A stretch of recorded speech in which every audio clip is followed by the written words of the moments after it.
Right now, the 44 portal is open. You're standing in a moment that feels a little magnified, as if small things have been turned up on the volume. That can be useful. Clarity shows up faster, connections feel sharper, and a subtle insight can have an outsized impact. But amplification cuts both ways. When everything seems charged, ordinary coincidences can feel like destiny, and urgency can masquerade as guidance.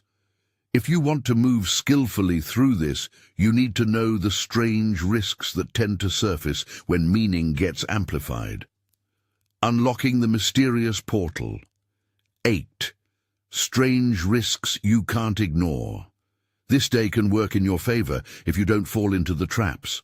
If this resonates, tap like or subscribe so you don't miss follow-ups. Risk 1. False clarity.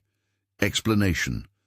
When the portal heightens perception, random patterns and coincidences can feel like unmistakable signals pointing you to a single truth. Sign to watch for: a sudden conviction that this is meant to be, based on one or two borderline coincidences. Corrective: pause and test the impression. Write down the evidence and seek one disconfirming data point before acting. Amplified attention can trick you into retrofitting meaning.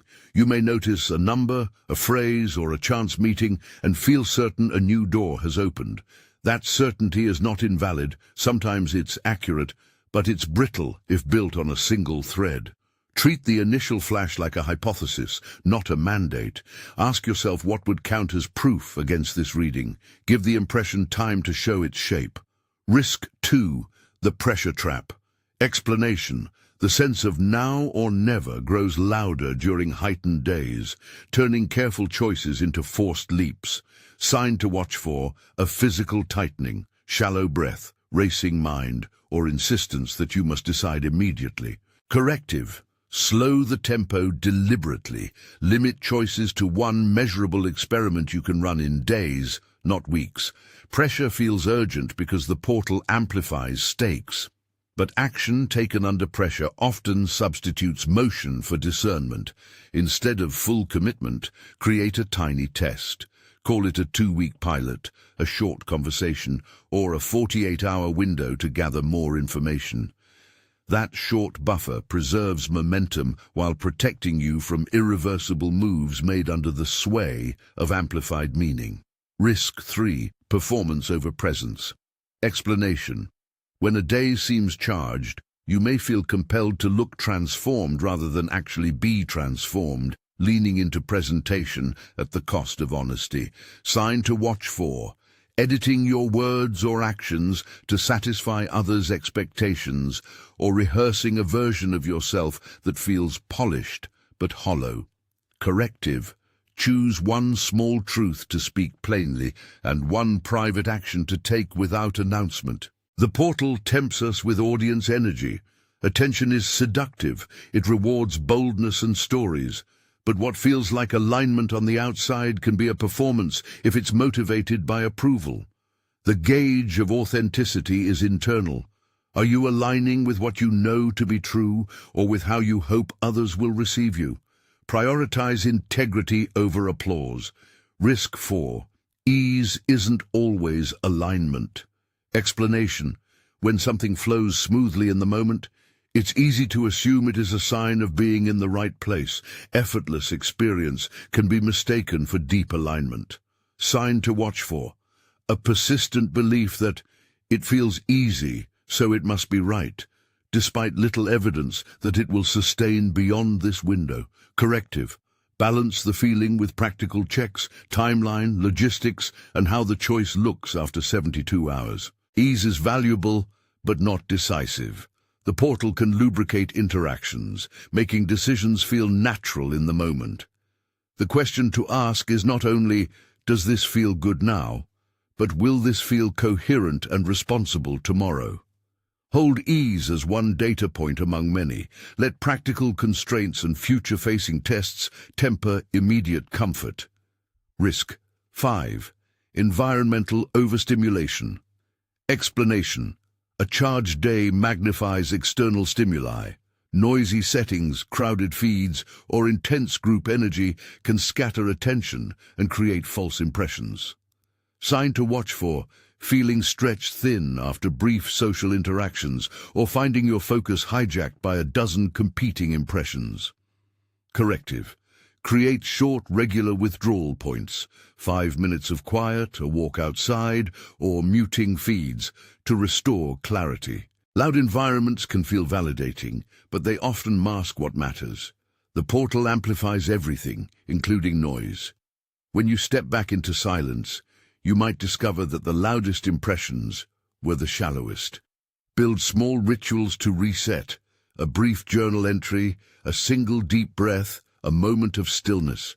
These mini-retreats help you separate what is reflexive from what is real. Risk 6. Over-explaining and seeking validation. Explanation. In a heightened state, there's a temptation to explain yourself excessively, to justify insights, or to solicit others' approval as proof. Sign to watch for: repeatedly returning to a conversation to clarify or defend, or posting long explanations seeking reassurance. Corrective: hold one insight privately for 24-72 hours before sharing. Test it with one trusted person instead of a broad audience. Validation is addictive.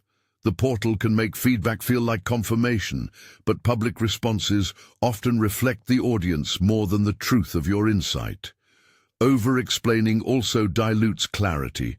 The more you try to make the meaning obvious, the less precise it can become. Tighten your language, preserve a part of the process for yourself, and choose one trusted mirror rather than broadcasting for applause. Risk 7. The fade. Not carrying insight forward. Explanation. After the portal day passes, small revelations can evaporate if you don't structure how to keep them alive. The moment's intensity doesn't automatically translate into lasting change. Sign to watch for: finding you can't remember what felt important a day later, or promising yourself big shifts without practical steps. Corrective. Capture one clear insight in a notebook. Name one micro-action to test it this week, and set a reminder to review. The danger isn't only overreaction, it's also neglect. A bright nudge can be lost amid routine unless you anchor it. Treat the insight like a seed. Write it down, decide on a tiny experiment, a 5-minute habit, a single conversation, a small boundary, and schedule a check-in. The portal gives you access. Carrying momentum requires intentional, modest follow-through. Risk 8. Confusing discomfort for immediate action. Explanation. Heightened sensitivity can produce discomfort that feels like a signal to act immediately, when it may actually be a prompt to observe more deeply. Sign to watch for: interpreting visceral unease as a call to make a dramatic change rather than an invitation to explore the feeling. Corrective. Name the discomfort, journal its texture for 24 to 72 hours, and ask a neutral question: what small reversible step would help me learn, not fix? Discomfort can be prophetic, but it can also be a raw emotion asking to be felt. The portal intensifies feelings, making them louder and more urgent. Instead of leaping to repair, give yourself permission to sit with the sensation and inquire. Curiosity opens more intelligent responses than reflexive repair efforts. Here's the tricky part. These risks are not isolated. They form a pattern where amplification promotes speed, and speed favors surface answers over steady discernment. Pressure and performance often travel together. Urgency pushes you to perform, and performance obscures honest assessment. Ease and noise can conspire too. The pleasant flow of an intense interaction can drown out the quiet clues that point toward responsibility. Over-explaining and seeking validation thin the current of personal truth, while failing to carry insight forward wastes the very clarity the portal offers. The sensible window between these poles is restraint married to precise, honest action. So how do you move through this day with skill rather than reaction? Start with micro routines that are small enough to perform under pressure but meaningful enough to anchor insight. First, breathe deliberately. 3 slow cycles, where you notice the inhale and exhale.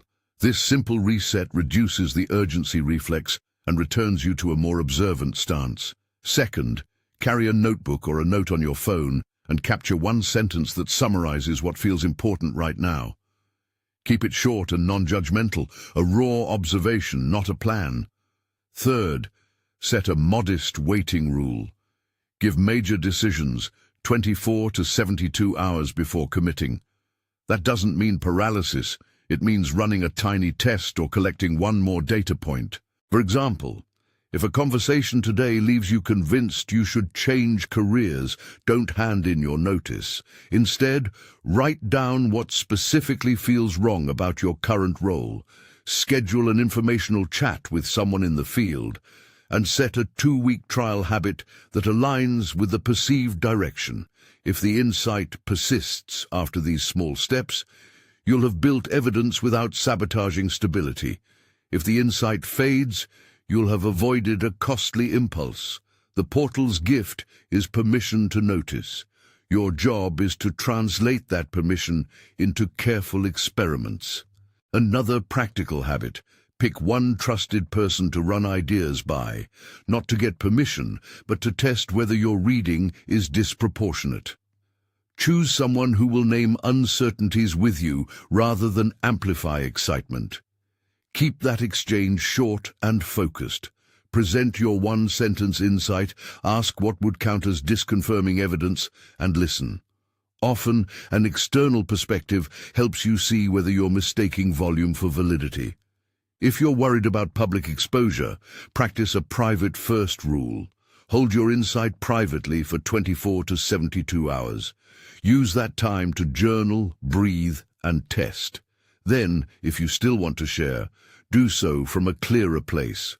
You'll notice that your language will be tighter, your boundaries clearer, and your sense of purpose less dependent on external applause.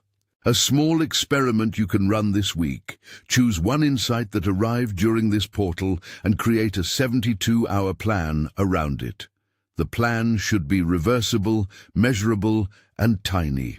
For instance, if the insight nudged you to write, commit to writing 300 words for 3 mornings. If it suggested a relationship boundary, practice saying one short phrase when triggered. After 72 hours, review what changed. This deliberate follow-through is how a portal's moment becomes a pattern rather than a passing sensation. Let's revisit the 8 risks briefly so they sit clearly in your mind as tools rather than threats. False clarity asks you to treat initial certainty as a hypothesis. The pressure trap asks you to replace frantic leaps with micro-experiments. Performance over presence asks you to prioritize honesty over staged outcomes. Ease isn't always alignment asks you to balance immediate comfort with practical checks. Environmental overstimulation asks you to build tiny withdrawal rituals. Over-explaining and seeking validation asks you to preserve private processing before broadcasting. The fade asks you to anchor insight with a note and a small action. Confusing discomfort for immediate action asks you to sit with feeling and learn rather than fix reflexively. All of these point back to a single operating principle: restraint plus precision beats force plus spectacle. Restraint doesn't mean avoiding action. It means calibrating action with honesty and a willingness to be reversible. Precision doesn't mean intellectual rigidity. It means translating clarity into small, testable steps. The portal offers acceleration of perception. Your role is translation, turning amplified awareness into grounded, sustainable practice. Now a few practical do's and don'ts to keep close. Do create a one-line note that captures your clearest impression and one tiny action you can test in the next 72 hours. Do give yourself a short waiting rule for major commitments. Do build mini withdrawals into your day to counter environmental noise. Don't treat one striking coincidence as proof. Don't broadcast every flash of insight. Don't interpret discomfort as a command to overhaul everything immediately. You might be wondering, what about intuition? The distinction I've been drawing is not between intuition and reason, but between quick feeling and grounded discernment. Intuition is useful, especially when combined with a modest test and a follow-through plan. Your deepest instincts tend to be reliable when you honor them with humility and verification. The portal amplifies both intuition and illusion. The responsible move is to treat your instincts as signals needing confirmation. As this day proceeds, give yourself permission to be curious rather than decisive. Curiosity opens more reliable pathways than urgency. Say to yourself, "Let me notice, name, and test this." That sentence alone reframes the experience from performance to inquiry. Hold the tension between feeling and evidence. Like a soft ladder, climb it one careful rung at a time. Before we close, a brief practice you can do right now to lock in this approach. Find a quiet corner or simply stay where you are and take 3 even breaths. On the inhale, notice one image, word, or sensation that feels prominent. On the exhale, write a single sentence that captures it. Then decide one tiny, reversible step you can take to test its relevance in the next 72 hours. Keep it small, 5 minutes, a single message, a short experiment. This practice turns the portal's amplification into a manageable, investigatory rhythm. Which of the 8 risks surprised you most? Drop a comment and tell me which one caught your attention. Your note might help someone else notice something they otherwise would have missed. If this helped, subscribe to stay in step with future guidance. Share this with someone who is feeling overwhelmed by sudden clarity. They might appreciate a steady hand. Remember, the portal offers permission to move, not a guarantee that the road will change itself. You are exactly where you need to be to begin translating heightened perception into wise, ordinary practice.